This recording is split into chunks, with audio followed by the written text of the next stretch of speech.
10월 25일 금요일 예레미야가 4장 1절로 10절 보석에서 진흙으로입니다. 예루살렘의 과거와 현재를 비교하십니다. 현재의 그 비극적인 참상을 세밀히 말하고 있는 것이죠.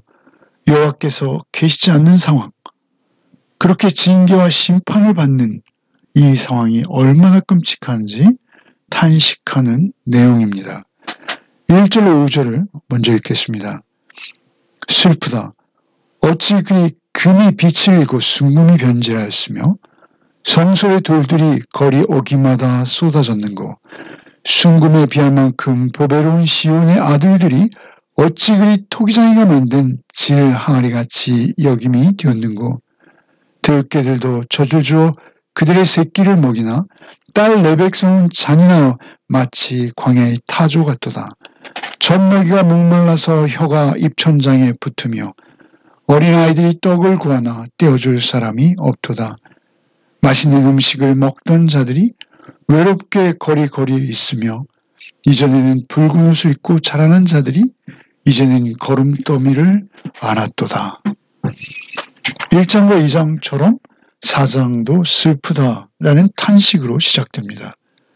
선지자는 금과 질 항아리를 비교하며 심판받는 시온의 아들들의 변화를 설명하고 있습니다.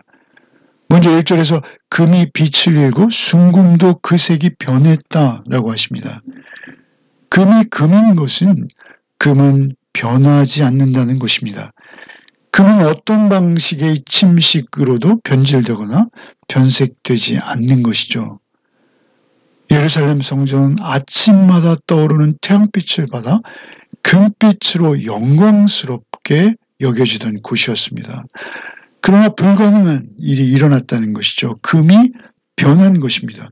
금이 빛을 잃고 순도 높은 순금마저 그 색이 변했다는 것입니다. 사실 금은 모두 벗겨졌고 또 불에 걸린 성전은 거스름한 빛으로 어둡고 침침한 상태로 변한 것이죠. 성전의 그 귀하고 값진 돌들은 그 자리를 잃어버리고 바닥에 무질서하게 나뒹굴고 있는 모습이죠. 이것은 마치 어린이들의 운명과 같아 보였다는 것입니다. 거리 어기마다 어린이들의 그 불행한 죽음, 그 시체가 엎드려져 있는 모습을 연상시키는 것이죠. 순금에 비할 만큼 보배로운 시온의 아들들이 토기장이가 만든 질 항아리와 같이 여겨졌다는 것이죠. 당시로서 질그릇은 막 쓰다가 함부로 깨어버려서 길거리에 나뒹구는 그런 모습이었습니다. 특히 깨어진 그 질그릇 조각들, 여기저기 사람들이 사는 곳이라면 그렇게 흩어져 있었던 것이죠. 선지자는 하나님의 토기장이시라고 비유하여 말씀하신 적이 있죠. 하나님이 토기장이시라는 것입니다. 하나님께서 친히 빚으신 토기이지만 그 토기장이가 마음에 들지 않으면 깨트려 버리는 것이죠. 그렇듯 그들은 하나님의 말씀을 거스르며 하나님을 배반하여 하나님을 버리고 떠난 자들입니다. 우상을 쫓았죠. 그들도 역시 하나님께 버림받아 하나님이 떠나시자 그들은 마치 그 깨뜨려져 여기저기 뒹구는 질그릇 같은 신세가 되어졌다라는 것이죠. 일종의 은유입니다. 사람들의 시체가 마치 깨어진 질그릇처럼 그렇게 예루살렘에 흔히 보여지는 것이죠. 이어서 그들이 파괴된 인간성도 아주 적나라한 모습으로 기록되고 있습니다. 들깨를 말씀하시죠. 짐승 중에서 가장 잔인하며 야비한 들깨. 그 들깨조차도 자기들의 새끼들은 젖을 먹인다는 것이죠. 그러나 내 백성은 젖먹이에게 모유를 먹이지 않아서 혀가 입천장에 붙었다라고 하시는 것이죠. 영양 상태가 망가지자 자신의 젖먹이에게조차 젖을 물리지 않는 마치 광야의 타조와 같아서 그냥 알을 사막 아무데나 놔두는 타조와 같이 자녀를 돌보지 않았다는 것입니다. 선지자는 들깨와 타조의 이스라엘을 비유하고 있는 것이죠. 그렇게 예루살렘이 포위되어지고 식량이 떨어져서 생존의 위협을 받자 그들의 삶의 모든 정황이 들깨나 타자보다 더 야비하고 잔인하고 몰인정해졌다라는 것이죠. 아이들이 떡을 구해도 떡을 떼어줄 사람이 없는 지경인 것이죠. 그들은 전에는 아주 맛있는 음식을 먹던 자들이었다고도 하죠. 뿐만 아니라 그들은 최상의 염색 과정을 통해서 값비싼 붉은 옷을 입고 다니던 자들이었다라는 것입니다. 그러나 이제는 거름더미를 안고 있다고 하시죠. 거름더미는 이 음식 쓰레기입니다. 그들이 쓰레기 더미를 안고 그것에서 무언가를 찾고 있는 모습을 빗대는 것이죠. 그들의 처지가 얼마나 비참한가 설명하시는 것입니다. 하나님을 떠난 예루살렘, 공의와 사랑의 하나님 말씀을 등지고 우상을 쫓아 극단적 이기심의 삶을 살았던 그들, 참으로 우상을 쫓은 대가는 처참한 것이었습니다. 이스라엘 백성의 정체성은 공의와 사랑의 하나님, 그 하나님의 통치 아래 하나님의 말씀을 따라 살아가는 것입니다. 그러나 그들이 결국 자신들의 욕망을 쫓아서 잘못된 길로 간 것이죠. 결국 하나님의 말씀을 떠난 그들에게 닥친 그 재앙은 죽음뿐이었던 것입니다. 6절로 10절을 읽겠습니다. 전에 소돔이 사람의 손을 대지 아니했는데도 순식간에 무너지더니 이제는 내 딸 내 백성의 죄가 소돔의 죄악보다 무겁도다. 전에는 존귀한 자들의 몸이 눈보다 깨끗하고 젖보다이며 산호들보다 붉어 그들의 윤택함이 갈아서 빛낸 청옥 같더니 이제는 그들의 얼굴이 숯보다 검고 그들의 가죽이 뼈들에 붙어 막대기같이 말랐으니 어느 거리에서든지 알아볼 사람이 없도다. 칼에 죽은 자들이 줄여 죽은 자들보다 나음은 토지 소산이 끊어짐으로 그들은 찔림받은 자들처럼 점점 쇠약하여 가미로다. 딸 내 백성이 멸망할 때 자비로운 부녀들이 자기들의 손으로 자기들의 자녀들을 삶아 먹었도다. 유다의 범죄는 소돔의 범죄보다 크다는 것입니다. 소돔은 성경에서 우상과 음란함으로 어떤 다른 도시와도 비교가 허락되지 않는 대표적인 죄의 도성이죠. 그런데 예루살렘은 그들보다도 더 심각한 죄된 모습이라고 선지자는 말씀하세요.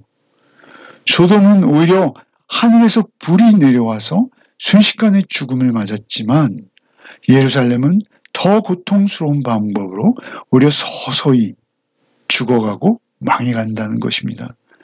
그것은 예루살렘이 소돔보다 더 심각한 죄악의 도성이다 라고 말씀하시는 것이죠. 사실 소돔의 죄와 예루살렘의 죄의 목록을 면밀하게 비교해 본다면 아마 소돔의 죄가 더 심각했을 것이 분명합니다. 그러나 한 가지 고려할 것이 있는 것이죠. 소돔은 하나님을 몰랐습니다. 그러나 유다는 하나님을 알고 있었다는 것이죠. 유다의 죄가 소돔의 죄와 비교할 수 없이 지독한 죄가 되는 것은 그들이 하나님을 알면서도 하나님을 등졌다라는 것이죠. 하나님의 뜻을 더 많이 알았기에 예루살렘의 죄는 소돔의 죄보다 훨씬 지독한 것이죠. 그렇기에 예루살렘이 받은 벌도 소돔이 받은 벌보다 더 컸다는 것입니다. 소돔은 순식간에 무너졌죠.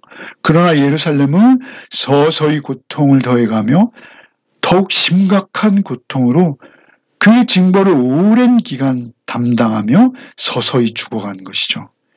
예루살렘의 지도자들, 그들은 그 몸이 눈보다 젖보다 희었다라고 합니다. 그 피부는 햇볕에 끌리지 않았을 뿐만 아니라 산호들보다 아름답고 그 용모가 준수했다는 것이죠. 그런데 이제는 그 모든 것이 역전된 것이죠. 그들의 얼굴이 숯보다도 검고 말라서 막대기와 같이 뼈만 남은 상태가 되었다는 것이죠. 심지어 그들의 전의 모습을 알고 있던 자일지라도 이제 그들을 알아볼 수 없는 지경이 된 것입니다.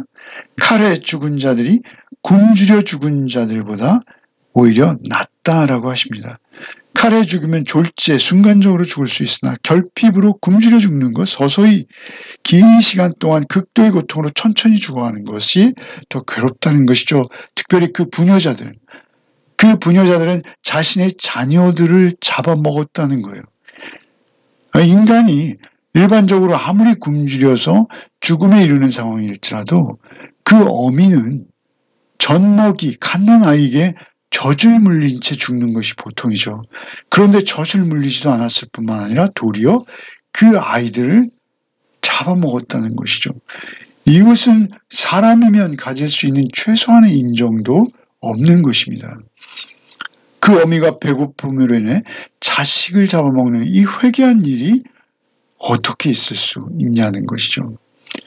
이것이 얼마나 최소한의 인간성마저 사라져버렸는지 그들의 세상을 대변하는 것입니다.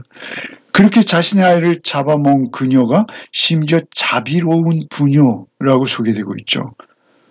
자비로운 부녀들이 그렇게 된 것입니다.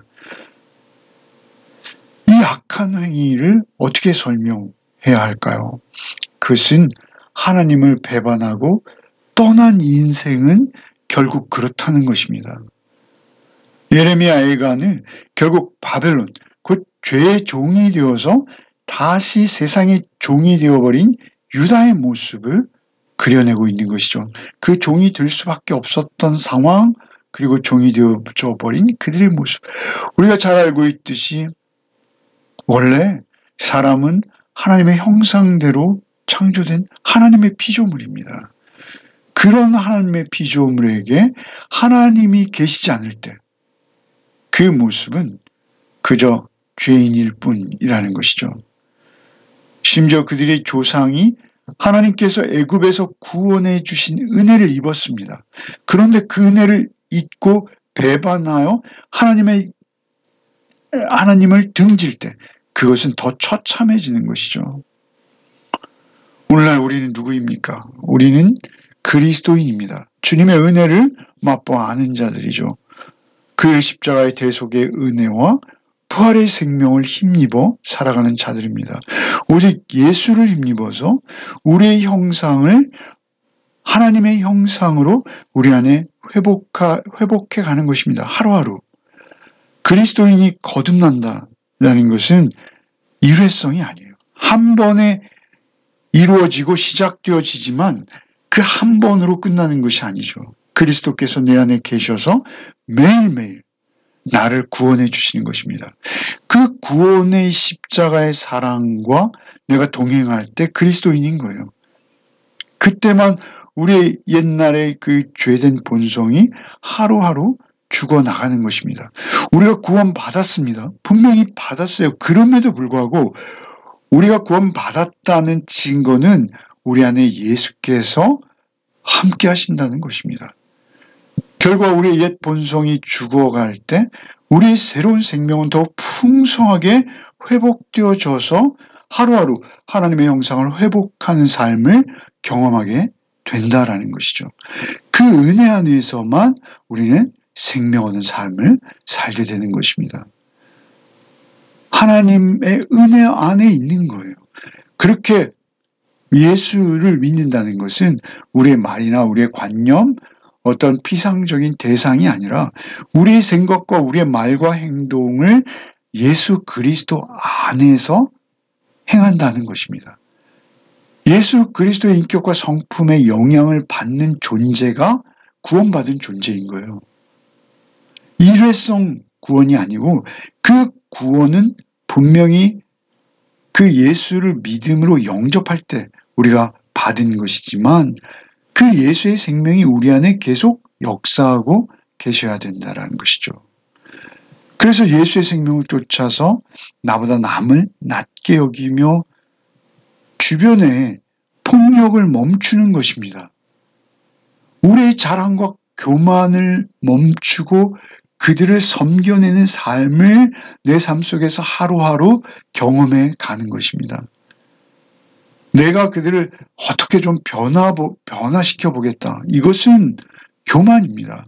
그러한 생각보다는 내가 받은 은혜와 내가 받은 사랑으로 그저 인내하며 예수 그리스도를 쫓아 주변을 섬기고 배려하는 것입니다. 오늘도 오직 주 안에서 하루를 또 살아내는 복이 저와 여러분에게 있기를 바랍니다. 기도하겠습니다. 주님 감사합니다. 죄에 붙들려 죄에 끌려갈 수밖에 없던 나를 구원하셔서 예수 십자가와 그 부활로 오늘도 그 은혜 안에 거하게 하신 것 또 감사를 드립니다. 오직 주님만을 의지하기 원합니다. 주님만을 의지해서 이 하루도 살아내게 하여 주옵소서. 오직 언제나 주님 내 안에 계실 때 내 안에 나의 옛 본성은 죽고 주님의 새로운 성품으로 하루하루 이곳에서 하나님의 통치와 다스림의 나라를 경험하는 하루의 삶을 살아내게 하여 주시옵소서. 예수 그리스도 이름 받들어 기도하옵나이다. 아멘.